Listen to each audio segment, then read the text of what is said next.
Panoramasi ham bor ekan, sarvar. Buni obunachilaringiz cho'tki qilib obzor qilib bering. Kam, bunga 1.7 oy vaqt ketdi deb aytdim-ku. Lexus 570 kraskani shundoq sepib, mashinani panoramalarini qo'yib, elektr usilitilni qo'yib, полный mashinani relis uskalada haydashligiga tayyor qilib qo'yganmiz. Shaharda, viloyatda qora 07 ko'payib ketdi. Bu nimasi bilan farq qiladi? Shu haqida ham tushuntiring. Qora 07 degani faqat mana diskani taqib qo'yib yurish degani emas, ukam. Loy 07 ko'payib ketdi desang, to'g'riroq bo'ladi. 07 ni 07si bor, ukam. Ana nima deydi?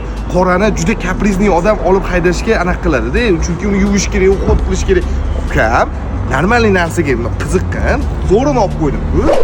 Mashinamiz salonni ko'rsataman, like bosib qo'yinglar. Qaranglar, elektropodiyomnik 4 ta, krugovой tonirovka 11 oy.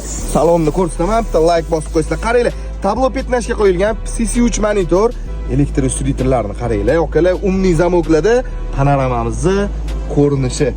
Oka, videoni ko'ryapsiz-ku, bitta like bosib qo'ying. O'rtog'ingiz shunaqasini qidirib yuruvdi, tez jo'natinglar. Mana shu videoni ko'rib maza qilyapsiz. Aka, obzor hamma obunachilaringizga men tushunarli bo'ldi deb o'ylayman. Endi hammani qiziqtirgan savol, narxi nechi pul buni aka? 11 mingdan oshib ketgan, daftarda spiskasi turibdi. Men sizlarga 7800 dollarga bu mashinani berib yuboraman. Pastda nomer telefon qilib, bekorchilar iltimos, akalar to'g'ri tushuninglar. 11 mingga oshib ketgan spiskasi turibdi, qo'lingizga beraman. Bunaqa 07 yig'ish, bunaqa vaqtda hammaga ham emas.